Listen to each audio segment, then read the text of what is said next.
Hindi ko akalain na ganun kalakas din ang loob ng taong ito. Yun na nga. Oho. Siguro kung sa iba nangyari ito, napakadali na wag kang magpakulong. Oo naman. O baka sakaling bukod doon, baka may ibigay pa silang pabuya sa iyo. Hindi ang ating binabanggit, yung paninindigan niya. So sa kanyang prinsipyo Yung paninindigan niya, binabanggit natin sapagkat Opo. alam namin at sinasabi niya sa amin, araw-araw na lang siyang sinasabihan. Tinatawagan, no? Gusto ko pa bang makulong samantalang ito lang ang pakiusap namin sa iyo? Oho. Ayoko nang banggitin ang mga taong tumatawag sa kanya. Nga ako, nag-imbento sila ng kasong plunder maski sa akin. So, dapat mapansin ninyo, ang lahat ng ito'y ginagawa nila para wasakin nila yung 13. Ano ang magiging dahilan dyan? Ano ang magiging resulta niyan kapag nawasak yung 13? Oho. Eh di sila nauli. Ano ngayon ang mangyayari kapag sila nauli? Opo. Tatakpan na naman nila yung flood control investigation. Nako, na Blue Ribbon Doon lang tayo Committee. napupunta rito eh. Oho. Doon lang tayo napupunta rito. So ang lugduban ng lahat ng ito, Sen, ano? Usapin ng flood control kasi mukhang natatakot silang may mabulgar o mabuyangyang sa likod nitong flood control issue na ito, flood control scandal. Hindi mo pa ba nakikita? Parang doon nga po ang puntirya. Pero teka lang. Ayaw nila na magpatuloy yun. Oho. Ang isang pinakamabuting paraan para sa ganon ay hindi na matuloy yun, kinakailangan sila ang mayorya. Maagaw sa inyo. Eh ngayon, nagsisimula pa lang kami, di ba? Organization pa lang. Opo. Papunta pa lang kami. Palagay ko sa Lunes, baka mag-announce na si SP Alan. Opo. Magtawag na siya ng schedule ng Blue Ribbon. Mag-schedule na po.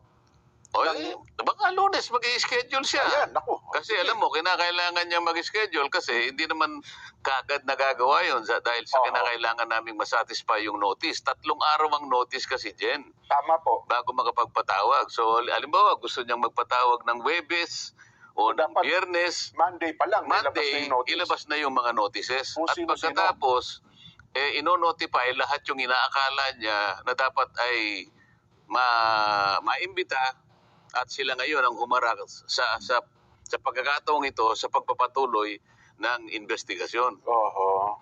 Ito yung kinatatakutan nila. Ngayon, kapag ito'y nagpatuloy at natukoy natin sila, yun ang gusto nilang hadlangan. Oho. Yun ang gusto nilang matakpan. Nakita mo naman, nung sila ang mayorya, Opo. nakita mo ba naman, 9 na buwang singkat. Totoo. Ay kinuha niya yung Blue Ribbon Committee, kung ano-anong katwiran ang ginagawa, kung ano-anong kadahilanan ng sinasabi, kesyo ganito ang gagawin, kesyo pumirma muna kayo bago ipagpatuloy. Anong klaseng pagmamatuwid yun? Oho. Sa loob ng 9 na buwang singkat, Jen, hindi siya nag-imbestiga, hindi siya nagpatawag. Napakaraming tao ang nagbo-volunteer. Natawagin niyo po kami. At gusto po naming mag-testify dyan sa Blue Ribbon Committee para makatulong po kami sa inyo. Ayaw nilang gawin yun. Oho. So ito lamang ang dahilan. Pagtatakip. At ang pinakamabisang paraan para matakpan yan, kung hindi man gusto nilang patayin kaagad yan ang issue na yan, sila na naman ang mayorya. Oho. Naku. Ngayon ko na-realize yan, tama pala sabi mo, no? Kung ako si Senador Jinggoy, sa tindi ng pressure na yan, baka babawi din ako. Di ba? Mabigat yun. Wala muna doon sa punto na yon. Kaya gusto kong pag-usapan muna natin itong ginawa sa kanya. May isang bagay pa akong gustong sabihin eh. Opo. Hindi ko akalain na ganun kalakas din ang loob ng taong ito. Yun na nga. Oho. Siguro kung sa iba nangyari ito, napakadali na wag kang magpakulong. Oo naman. O baka sakaling bukod doon, baka may ibigay pa silang pabuya sa iyo. Lilipat, gano'n lang naman pa. Pero dahil alam niya yung pinaglalaban namin, prinsipyo na po ito. alam niya prinsipyo yung pinaglalaban namin. Sabi niya, nung isang araw narinig ko siya, magpapakulong po ba kayo pag magpaparesto kayo? O, sinabi naman niyang maliwanag, if this is the price I have to pay, so be it. Yun. Oo. So kailangan po malaman ng tao na siya ay talagang nanindigan. Hindi siya kumalas sa amin. Aha. Kahit na siya'y makulong pa, hindi Tama. hindi siya lalabas, hindi siya kakalas sa aming grupo na 13 kami. Aha.